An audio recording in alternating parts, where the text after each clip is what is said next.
조정은 아직 끝나지 않았다. 다주택자분들하고 건설사한테는 재앙이라고 할 수 있지만 우리 국가 청년들과 국민들한테 저는 축복이라고 봐요. 지금 한계점에 다다랐는데 제가 볼 때 한 10년, 20년 지나면 이거 완전히 바뀔 것 같아요. 왜냐하면 네.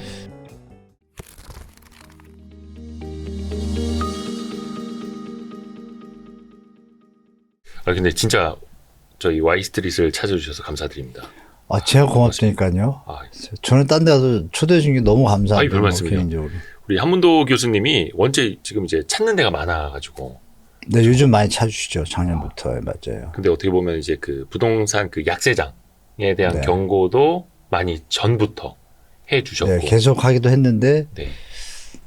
조금 타임에 대한 그걸 좀 비슷하게 맞췄다고 보시는 것 같아요, 그냥. 그래서, 전세 예측한 거, 그것 때문에. 그러니까 전세 가격도 빠지고 이런 것들. 빠질 거다라고 이제 다들 얘기를 안 하셨는데, 네. 저는 암만 해도 계산이 안 나오더라고요. 무조건 빠질 거라고 보이는데, 네네네. 기억나시잖아요. 작년에 전세 대란 또 날 거라고. 근데 네. 그 주체들이 버틸 수준이 아니었거든요. 네. 그러니까, 내년에는 그런 일은 없을 거다. 그 작년이었죠. 네. 그런 일 없다. 도리어 내려갈 수도 있다라고 제가 조심스럽게 얘기 드리면서 어느 언론사에서 네. 2022년도 하반기 집값, 또 전반기 마치고 하반기 집값에 대해서 예측 설문조사를 했는데 네. 제가 이제 전세하고 매매 동시 하락이다 썼는데 네. 우연히 그렇게 쓴 사람이 저밖에 없는 거예요. 그래서 조금 좀 알아주시는 것 같아요. 네.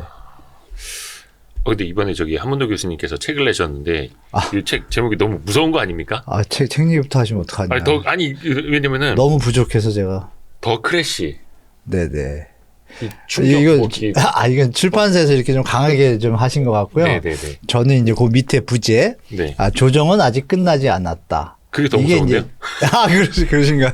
그게 더 무서워요. 그런데 그 내용을 좀 담았습니다. 여러 가지 그렇죠. 또 본인이 판단하시고 분석하신 대로 또 말씀을 해 주셔야 하시는 스타일이고. 네, 맞습니다. 예. 그러니까 사실 그래서 많은 분들이 좋아하시는 것 같아요. 한 교수님은. 저만 믿으시면 저도 틀리는 경우가 많으니까. 그럼 누가 다 참고만 하시면 되죠. 네. 근데 우리 교수님의 어떤 네. 좀 다른 분들하고 좀 다른 특징이 네. 이 부동산을 금융의 관점에서 전망한다. 예, 그건 정확합니다. 왜냐하면 제가 네. 부동산을 몇십 년 했는데 예. 약간 틀리더라고요. 예측을 해보면. 네. 그래서 왜 틀린가를 고민하다 보니까 이게 경제하고 연관됐다는 건 막연하게 알고 있었지만 예. 저 10년 전부터 제가 이제 경제를 좀 파기 시작했어요. 금융하고. 예. 봤더니 이제 경제 시스템을 어느 정도 좀 알게 되는 수준까지 됐죠. 네. 다는 모르지만 그랬더니 이게 부동산은 절대 네. 혼자서 움직일 수 없는 거라는 걸 확실히 깨닫고 네. 그래서 이제 그런 얘기를 이제 전해드리는 거죠. 절대 혼자 못 간다. 그러니까 정부의 정책이나 이런 것에 휘둘릴 필요가 없다라는 메시지가 있죠. 그러니까 여러분, 우리 일반인분들이 스스로 최소한 우리가 경제학에서 중학교 때도 배우지만 금리, 환율 이런 거 배우잖아요. 네. 근데 그게 그냥 시험용이 아니라 피부로 실제로 원리만 알면 크게 어려운 게 아닌데 네. 왜 그런지 옛날에 그 선배들이나 기득권자들은 어렵게 가르쳤는지 금리, 환율 이런 것들을. 물론 이제 기자님들은 다 아시니까 기자님들이 우리나라에 1%도 안 되잖아요. 따지면. 나머지 90% 분들은 이 부분에 대해서 약간 접근성이 헷갈리거든요. 여기 금리 할인율, 수익률 막 헷갈리잖아요. 네. 이자율. 네. 개념 똑같잖아요. 네. 간단하게 그냥 그렇죠, 다 똑같은 그렇죠. 얘기를 갖다가 업종과 여기서만 틀린 거잖아요. 분야별로. 네. 그 개념도 정리가 안 되잖아요, 사실. 예. 그런 얘기도 좀 썼죠. 그래서 그러니까 편하게 보시고 간단한 논리를 썼는 거라서 인사이트가 깊게는 못 들어가고. 별 말씀을요. 네, 그렇게 돼서 책 얘기 그만하고 저기 하죠. 아니 그게 이제 부동산 얘기를 이제 오늘 얘기가 여쭤보려고 네네. 그 이제 좀 워밍업 하는 건데요. 네, 알겠습니다. 근데 책에서도 네. 앞에 이거 띠지라고 하나? 조정은 띠지. 아직 끝나지 않았다라고 하셨고. 네, 조정은 아직 끝나지 않았다. 책 앞에 거의 시작하는 부분에 이렇게 쓰였어요. 부동산 하락 정상화. 네, 정상하죠. 대한민국 미래와 청년 세대, 후세들을 위해 분명히 축복이라고 생각한다. 네, 축복이죠. 이 과정은. 이 과정이. 아직 조정이 끝나지도 않았는데. 계속될 거라고 좀 보고 있습니다. 암만 계산을 해봐도 네. 좀 아까 말씀드린 것처럼 부동산만 보면 안 된다 했잖아요. 네네. 경제, 금리, 소득 상황, 우리 경제 산업 구조, 구조 다 체크해봐도 야 이게 통일되기 전까지는 당분간 이게 저성장 국면이구나라는 답이 나오고 네. 물론 2차 전지가 다시 뜨게 되면 조금의 다시 한번 업은 있겠지만 아 이게 분배나 이런 걸 계산해보면 고령화가 심해지고 여러 가지 요인들을 다 종합해보면 간단하게 말해서 그거죠. 한 집안 식구가 있는데 네. 자녀를 3명씩 뭐 6명씩 나면 네. 조금만 지나면 인구가 2배로 늘잖아요. 그러면 네. 농사를 지을 인력이 늘어나니까 부가 더 창출이 되잖아요. 네. 그런데 만약에 할아버지 할머니가 하나를 낳고 안 돼가지고 이종 사촌 저쪽에 하면 점점 줄잖아요. 네. 그 농사 지을 사람이 적으면 나오는 산출량이 적잖아요. 네. 그러면 누가 그 집을 사요? 그 순환 관계에서. 살 사람이 없다는 얘기죠. 네. 그러면 인구에다가 뭐 산업 구조에다가 성장률의 어떤 패턴에다 선진국형 네. 그리고 부동산의 대출의 갭의 과다함 소득 대비 주택 가격의 수준 네. 이런 거 다 데이터를 정렬해 보면 아 유효 수요가 어느 정도 한계에 다다랐구나라는 결론을 저는 얻은 거죠. 아하. 그렇다면 둘 중에 하나죠. 뭐 로또를 맞든지 네. 뭐 돈을 어디서 하간 뭐 돈이 많이 생기든지 네. 아니면 정부가 뭐 나라 망할 생각하고 돈을 팍팍 풀어가지고 대출 늘리고 통화량 늘려서 물가 올릴 때 주택가 오르든지 그 외에는 아니면 집값이 내려오는 수준밖에는 없는 거예요. 두 가지 시나리오가 제가 네. 보니까. 네. 그래서 저는 이게 정상화로 갈 수밖에 없구나라고 저는 이제 조금 예측하고 있는 거죠. 그거는 이제 제가 구분을 해서 집값 전망하고 또 좀 구분을 해서 먼저 여쭤볼게요. 근데 이게 하락이 아니라 정상화. 네. 그리고 이게 재앙이 아니라 축복이다라고 표현을 하신 이유는 좀 어떻게 볼 수 있을까요? 우리 국가 청년들과 국민들한테 저는 축복이라고 봐요. 네. 다주택자분들하고 건설사한테는 재앙이라고 할 수 있지만 네. 그 재앙은 충분히 견딜 수 있는 재앙이고요. 네. 생명의 재앙 없는 재앙이고. 아. 근데 이제 대다수의 국민들이 경제 활력이나 어떤 삶의 활력을 느끼고 그 건강이야 무슨 일을 하니까 그런 상태에서 어떤 산업 구조에 대해서 정부의 어떤 좋은 정책과 국민들이 옛날에 뭐 아시겠지만 열심히 일했잖아요. 네. 기성세대들이. 그런 마인드가 일어날 수 있는 환경이 되잖아요. 풍토가. 예. 근데 이거 뭐 돈 열심히 벌어봤자 집 한 채도 못 산다는 박탈감에 그렇죠. 이미 보이지 않게 의료보험비가 많이 나가는 거예요. 네. 다들 보이지 않게 스트레스를 받으니까. 아. 그런 저는 관점에서 본다라면 적정한 주택 가격으로 가는 과정이라고 보면 외국의 주택 가격 수준하고 비교하면 네. 우리가 약간 업이 돼 있는 건 맞습니다. 그 부분이 정상화되게 되면 희망이라는 관점이 생기잖아요. 무주택자들이. 네. 지금 주택 보유자들 60%인데 네. 서울만 5대5잖아요. 네. 네. 그럼 서울에 또 생산인력이 많이 계신데 그분들 표정을 보면 웃으면서 안 다니거든요. 그분들이 그럼 결혼하고 싶은 충동이 많이 들겠어요? 안 들잖아요. 그게 이제 중장기적으로 보면 국가에 도움이 안 되지 않습니까? 그런데 집값이 적정하게 내려왔다. 그럼 활력이 생기고 네. 우리 선남 선녀들이 결혼할 수 있는 환경이 되고 인력이 나오게 되면 또 우리 또 뛰어난 민족이니까 공부 열심히 해서 이 능력이 극대화되잖아요, 점점. 네. 그럼 국가가 더 발전하잖아요. 그 상태에서 주택가격이 오르면 금상첨화죠. 네. 저는 그걸 바라기 때문에 지금의 조정은 축복이라고 말씀드린 겁니다. 그러니까 무주택자. 사실 이것도 어떻게 보면 주택 가격이 요즘 심각하게 받아들여야 되는 출산율하고도 다 이어지고 완전 있는 연관되죠. 거여서. 그래서 축복이다. 그리고 이게 정상화다. 네, 그게 국가가 발전할 어떤 좋은 때인 것 같아요. 저는 이때. 물론 요거는 이제 본인의 어떤 투자 상황에 네. 따라서 좀 달라질 수는 있겠습니다만 맞습니다. 아니 지금 집값이 고점 대비 막 30-40% 떨어졌다고 하는데 네. 이게 축복이야 하시는 분들도 조금 있으실 것 같아요. 많죠. 그렇죠? 제가 산술로 말씀드려 볼게요. 네. 다주택자가 몇 분이에요? 글쎄요. 얼마나 될까요? 다주택자 네, 비중이. 저 예전에 250만까지 갔다가 예. 지금 일시적 2주택자가 230만까지 갔다가 지금 한 200만 원 줄었어요. 많이 파셨어요. 네. 그리고 일반 다주택자들이 한 30만 명 돼요. 네. 한 230만 되거든요. 우리 가구수는 2,200만이잖아요. 네. 그러면 가구수 대비 250만이면 10%예요. 예. 나머지 90%가 있잖아요. 네. 그럼 1주택자들은 주택가격이 오르길 바랄까요? 아닙니다. 그러게요. 거기서 이제 또 제가 아직 조사 못한 건 있는데 자녀가 둘이에요. 네. 내가 집이 하나 있어요. 네. 자녀가 지금 18, 20이에요. 조금 있으면 결혼해야 되잖아요. 네. 근데 제가 집값이 2억이 올랐어요. 네. 자녀들도 2억씩은 더 내야 되잖아요. 살 때. 그렇죠. 그렇죠. 그러면 계산해보면 나가는 돈은 4억이 나가야 되잖아요. 내 돈이든 자녀 돈이든. 그렇죠. 그렇죠. 제가 번 돈은 2억이잖아요. 네. 뭐가 좋아요? 그럼 무주택자들은 당연히 정상화가 좋고 1주택자 중에 또 50% 이상은 내려가는 게 좋은 거예요. 국가를 위해서 좋고 그분들을 위해서. 그죠? 네. 근데 그분들이 여력이 생기면 돈을 어디다 쓰겠어요? 그 2억을 집값에 안 들어가고 2억을 어디다 쓸까요? 아, 우리 내수 활동할 겁니까? 그럼 자영업자가 살아나고 네. 그런 바탕에서 애기들이 더 태어나고 유치원이 더 생기고 일자리가 늘어나고 이게 선순환 구조지. 네.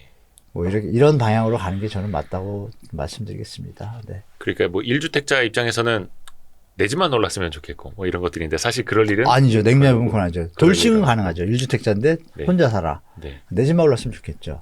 다른 집은 안 오르나요?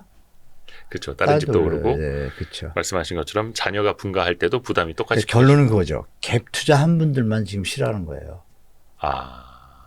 간단하잖아요. 1주택자여도 아닌 경우도 투자하는 많죠. 사람. 1주택자도 애국자 많아요. 집값 나 오르는 거 원하지 않는다. 네. 모든 국민이 박애주의자도 있을 거 아니에요? 네네네. 모든 국민이 같이 잘 사는 걸 원하죠. 왜? 자꾸 범죄율이 높아지잖아요. 왜 높아지죠? 양극화나 뭐 이런. 양극화로 인해 가지고 범죄율이 올라가잖아요. 네. 그런 전반적인 거를 아는 어떤 지성인들은 네. 집값 올라가는 거 좋아하잖아요. 예를 들어 제 친구가 부자예요. 의사예요. 네. 싫어합니다. 네. 그 친구가 어느 날 저 보재요. 뜬금없이 바쁜 애가. 네. 갔어요. 네. 목동에 있는 뭔데 갔어요. 뭐 목동에 좋은 아파트 많잖아요. 뭐 딱 갔더니 하는 말이 뭔지 아세요? 야 문대야 내가 너 부동산 하니까 네. 내가 암만 내가 생각해봐도 이렇게 해야지 우리나라가 나아지겠다 그러는 거예요. 그래서 제가 깜짝 놀라가지고 너 뭔 소리냐? 너는 집이 몇 개고 아들 내미들 장가갈 때 다 집 해주고 이게 네. 뭔 소리야 했더니 아 이거 내가 봐도 이거 국가적으로 이건 심각하다. 아. 그러니까 걔도 지성인이라고 볼 수 있잖아요. 의사니까. 예. 걔가 걱정을 하는 거예요. 아하. 돈 많은 애가. 그러니까 네. 너 왜 걱정하니 그랬어요. 했더니 아 이건 좀 아닌 것 같은 문제야. 근데 네가 부동산에 나가서 얘기를 하니 네. 아이디어를 새겨주는 거예요. 예. 그 얘기는 참아 못하겠습니다. 그 아이디어가 좀 그 친구 말은 되게 괜찮은데 네. 아 해도 될란가? 아, 이건 저 안티가 생겨서 안 돼요. 오. 그 혜택을 받는 분들은 도움이 되는데 예를 들면 네. 다자녀잖아요. 네. 다자녀면 국민연금을 더 줘야 된다 이거예요. 아, 네. 저는 100% 국가에 도움이 공감합니다. 되니까. 그러면 반대로 어느 분들은 국민연금을 줄여야 된다 이거예요. 국가에 도움이 되는 게 없잖아요. 자기만 위해서 살다 죽잖아요. 아. 암만 개인주의 시대지만 네. 국가라는 틀 안에서 우리가 국민으로서의 어떤 우리가 전 세계가 역사에서 만드는 틀에서 움직이잖아요. 그 틀을 깨는 거잖아요. 네. 물론 개인주의도 인정해요. 네. 인정하자면 국가적인 관점에서 그러면 분배를 잘해야겠죠. 그분을 쓰다가 다 죽고 나서 기부를 할지 어떨지 모르겠지만 그게 네. 제도화가 아직 안 됐잖아요. 네, 네, 네. 그러면은 공동체라는 개념에서 보면 그렇죠? 뭐 그런 얘기를 좀 해주더라고요. 여러 가지 한 3가지를 해주는데 어우 저보다 더 똑똑해요. 그럼 그 친구가 돈이 없어서 걱정하겠어요? 아니죠. 우리 같은 한국 민족이 힘들어하는 젊은이들을 보는 거예요. 자기도. 뉴스에도 보고 출산율 보니까 야 이건 좀 아닌 것 같잖아요. 그렇죠. 결혼도 못 하고 애도 그럼 못 그 낳고. 친구가 그 정도면 1주택자분들 중에도 지성을 가진 분들은 다 그런 생각을 가질 수도 있다고 저는 봐요. 그래서 이제 정치하는 사람들이 문제죠. 자꾸 뭐 주택가 몰리는 데만 올인돼 가지고 개발 논리로 가고 이런 게 지금 한계점에 다다랐는데 제가 볼 때 한 10년, 20년 지나면 이거 완전히 바뀔 것 같아요. 왜냐하면 네. 어르신들 고생하신 분들이 이제 좀 다른 세상으로 가실 수도 있잖아요. 저도 한 20년 뒤면 갈 수도 있고. 근데 제 위에 세대들이 이렇게 만약에 다른 좋은 데를 가시잖아요. 네. 그러면 지금 세대들이 20년 뒤를 생각해 보세요. 지금 인구도 없는 데다가 예. 아파트는 풀로 때려졌잖아요. 네. 앞으로도 계속 나올 거 아니에요. 그럼 일본 상황이 될 수도 있잖아요. 예. 그 집값을 둘 중에 하나죠. 한 사람이 매집해가지고 가격을 독점하는 것만 막는다라면 네. 정말 좋은 세상이 올 수도 있죠. 그래서 10년, 20년 뒤에 세상은 어떻게 변할지 모르니까 우리 젊은 분들 너무 걱정 안 하셔도 됩니다. 그러니까 기성세대들이 이게 좀 샜네요. 예. 네. 아니 근데 이게 되게 중요합니다. 네. 어떻게 보면 이제 당장 나의 투자, 나의 자산 네. 이것보다는 또 미래 세대도 같이 네. 이제 걱정을 해야 되는 거기 때문에 부동산 시장 그래서 이제 조금 하나하나 맥을 좀 짚어보고자 예. 하는데요. 일단은 최근에 보면 부동산 시장에서 좀 거래량은 늘었다라고 해요. 네, 많이 늘었죠. 근데 어떤 분들 그런 이야기 하지 않습니까? 거래량은 가격에 선행한다. 근데 당연하죠. 지금 거래량이 당연히. 조금 회복이 되고 있는 게 그래도 좀 부동산 시장도 회복이 되려는 전조 아니냐. 혹시 네. 교수님은 어떻게 보세요? 우리가 이제 경제학에서도 if를 많이, 가정법을 많이 쓰잖아요. 네. 모든 조건이 이렇다면 시용고 어떻게 이런 것처럼 네. 이 부분도 그 전 조건이 빠지고 얘기를 하는 겁니다. 그러니까 모든 경제 상황이 좋고 네. 사람들의 소득이 안정적이고 가계부채 부담이 없고 이럴 때라면 지금 말씀이 맞을 수 있어요. 그리고 결정적으로 우리가 착시 효과, 거래량의 착시 효과에 대해서 말씀드리겠는데 네. 지금 서울 아파트 경우에 이제 최저치가 800대에서 지금 2000대를 넘어섰거든요. 2000막 500대로 가요. 그러면 그러니까 월간 거래량이요. 아파트의 월 거래량, 예. 서울의 경우에 네. 전국으로 말하면 전국 한 월 5만 한 2천 건인데 네. 지금 한 저번 달에 3만 건으로 올라왔어요. 많이 예. 올라왔죠. 예. 60%. 평균은 아니지만 네. 평균선에 경기도는 50% 넘었습니다. 경기도도 2만 몇천 건, 3만 건까지 2만 18,000인가 네. 한 60% 넘었어요. 평균량보다. 서울은 평균량의 50%인 반토막보다도 낮아요. 회복이 된 게 아니네요. 근데 거래량은 늘어난 건 맞아요. 네. 두 배 반 늘어났죠. 그러면 평소의 거래량에 비하면 이 거래량 늘어나는 거 수치가 IMF하고 글로벌 금융위기 때 수준보다 못해요. 어떤 조건에서 못하냐? 규제 거래 완화 대책을 규제 완화 대책을 많이 던졌고 특례 보금자리론까지 추가됐잖아요. 네. 그때보다 덜한, 그때는 특례 보금자리론 같은 개념이 없는 2008년도 그때는 그냥 거래 규제 지금처럼 다 풀었어요. 네. 다 풀었을 때 거래량이 3배, 거의 공통적으로 3배, 4배 늘었습니다. 그리고 주택 가격이 바로 한 달 반 만에 그냥 상승, 그냥 플러스 돌았습니다. 네. 아파트가 15억 가던 게 7억 후반대로 떨어졌다가 바로 12억, 13억 회복했습니다. 이 대책이 나왔을 때. 네. 근데 여기 이번에는 거래 규제 완화에다가 특례 보금자까지 투입이 됐잖아요. 네. 어마어마한 40조란 돈이. 네. 그런데도 말씀드린 것처럼 거래량 상승의 폭이 기저효과로 높은 거지 평균 수준이 아직 못 온 거예요. 약한 거예요, 힘이. 네. 중요한 건 특례보금자리가 끝나면 또 어떻게 되죠? 물론 이런 분들 계실 거예요. 또 40조 들어 돈이 어디 있습니까? 여러분 특례보금자리 돈도 누가 되겠어요? 나라에 지금 돈이 모자라드는데 계속 40조 못 되죠. 그건 네. 투자가들이 돼서 MBS를 발행해서 하는 거잖아요. 네. 그럼 투자가들이 과연 또 들어올까요? 부담스럽죠. 만약 여기서 금리에 또 편차가 생기면요, 그 손실을 국가가 책임져야 돼요. MBS를 네. 발행한 주택금융공사지만 결국은 국가잖아요. 네. 그 손실을 우리 세금으로 메꿔야 돼요.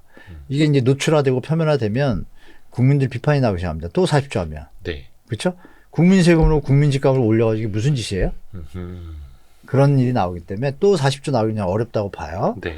나올 수도 있겠죠. 어떤 분이 하신다라면. 어렵다고 본다라면 특례보금자리가 지금 예산이 56%, 60% 소진됐으니 계산하면 4월 말이나 5월 중순 그 효과는 정리가 된다고 보면 그럼 그 다음에 남은 규제 완화 대책밖에 없잖아요. 그런데 물량이 쏟아지잖아요, 지금. 네. 입주 물량과 신규 분양 물량이 또 쏟아지고 있지 않습니까? 네. 그 와중에 역전세는 계속 이어지고 있고 이런 논리에서 반등이라고 얘기하기는 좀 성급한 판단이다라고 저는 말씀드릴게요. 근데 이제 가격으로 놓고 보면 네. 고점 대비 한 30% 정도 빠졌을 때 네. 반등이 나오더라. 이렇게 네. 보시는 분들도 있거든요. 꽤 있죠. 지금이 보통 한 대부분 지역에서 고점 대비 30%는 거의 다들 빠져 있다고 봐도 될까요? 대부분 그렇고 네. 서초 강남은 예외고 예. 인천하고 또 수원, 네. 동탄 이런 데들은 더 빠졌죠. 40% 50% 빠졌죠. 네. 근데 우리가 여기서 이제 판단할 게 뭐냐면 지금 상승 거래하고 1월하고 2월에 거래된 것들이 있을 거 아니에요? 네. 그럼 그거는 작년에 고점에서 하락된 거래일 거 가능성이 많잖아요. 네. 그거 대비 상승한 거래와 하락한 거래가 있을 거 아니에요. 네네네. 근데 지금 1월, 2월에 대비해서 3월 달 한 달 동안 거래된 걸 제가 체크해 보니까 예. 한 4.5 대 5.5. 4.5는 상승 거래예요. 네. 그리고 5.5는 하락 거래예요. 1월, 2월에 거래됐던 거가 다시 3월에 거래된 게 있어요. 네. 그거 뭐냐면 그 아파트를 다시 했다는 게 아니라 그 단지에 A 아파트가 있고 B동의 아파트가 있을 거 아니야. 네. A가 거래가 됐는데 10억, 그러니까 이런 거죠. 정리해드리면 15억 가던 아파트가 네. 30% 빠지니까 한 10억대, 10억 9억대로 정도. 내려온 예. 거예요. 근데 얘가 9억에서 12억, 11억으로 올라가는 거래가 있고 네. 그 9억에서 또 8억짜리도 나오는 거예요. 네. 이게 지금 5.5 대 4.5예요. 그런데 그 상승된 거래 액수들을 계산해 보니까 상승 거래가 있으니까 상승 반등이 있다라고 이분들은 얘기하는 거고 네. 그 와중에도 하락 거래를 산 분들은 이건 하락이 이어지겠구나. 그러니까 이게 경합하고 있죠. 혼조세가 3월 달에 나타났는데 말씀드린 대로 특례보험자리가 끝나면 그 힘이 약해지면 그 힘도 약해지겠죠. 그럼 다시 저는 하락으로 갈 가능성이 많다. 데드캣 바운스다. 그래서 저는 일시적 반등이다. 30% 정도가 되면 경제 상황이 좋다라면 맞아 그분들 말씀대로 반등할 힘이 있어요. 네. 경제 상황이 너무 안 좋습니다. 네. 뭐 연체율이 지금 증가하기 시작하고 PF 문제 리스크 상존해 있고 여러 가지 리스크가 변동성이 심하니까 원래 정상적으로 구매하려는 분도 더 쳐다보게 되죠. 기다리고 네. 그런 게 많지. 지금 저렴해졌다고 붙는 분들은 어떤 분들이냐면 지방에서 네. 좀 정보가 빠른 분들이 뭐 임대사업자분들이 뭐 10개, 20개 처분하면 뭐 개당 5천에서 1억 남을 수도 있잖아요. 작은 집들은. 네. 한 10억 되잖아요. 10억 정도 서울에 강남에 지금 많이 떨어졌잖아요. 네네네. 갭 끼고 한번 들어갈 수 있거든요. 아. 그분들이 좀 가세했어요. 이번에. 오. 그런 수요가 한 20, 30% 올라갔고 현장에서는 어떠냐면 9억 이하짜리는 당연히 그 특례보험자리 5억이 되니까 물론 DTI는 적용되지만 그런 유효수요 창출이 가능 효과가 있으니까 시장이 지금 잠시 상승한 건 맞아요. 상승 거래의 분위기도 맞고. 네. 근데 이제 팔리다 보니까 매물이 감소해야지 정상인데 매물이 더 증가하는 거예요. 아주 웃기죠? 오히려 그 가격에도 나도 팔고 싶다. 같이 팔고 싶다. 막 이렇게. 만약에 계속 오를 거라고 생각되면 팔겠어요?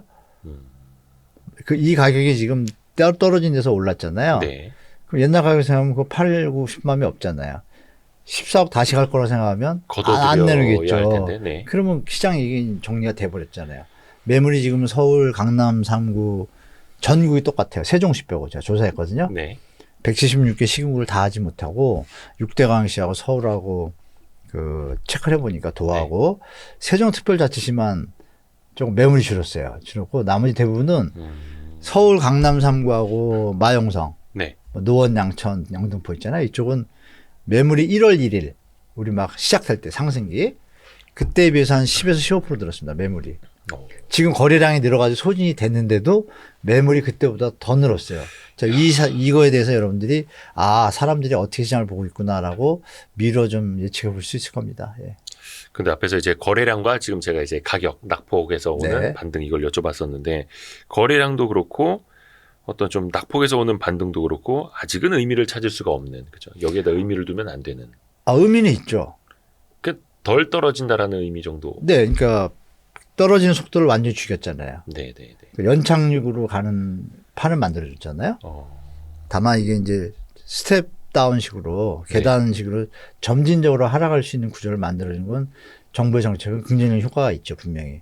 급하게 막 칼날처럼 떨어지다가 규제 완화 특례보험료를 일단 멈추고 상승 얘기까지 나올 정도로 시장이 약간 보합을 가지고 있잖아요. 물론 특례보험료가 끝나면 이제 점진적으로 저는 그렇게 보고 있는데 그 효과는 있었고 뭐 나쁘게 볼 건 아닌 것 같아요. 정부에서는 PF 문제나 이런 것 때문에 최선을 다했고 조절만 잘하면 되겠죠. 근데 이제 앞으로 3년 동안 본격적인 하락이 온다라고 네, 저는 책에도 개인적으로 쓰셨던데. 보죠.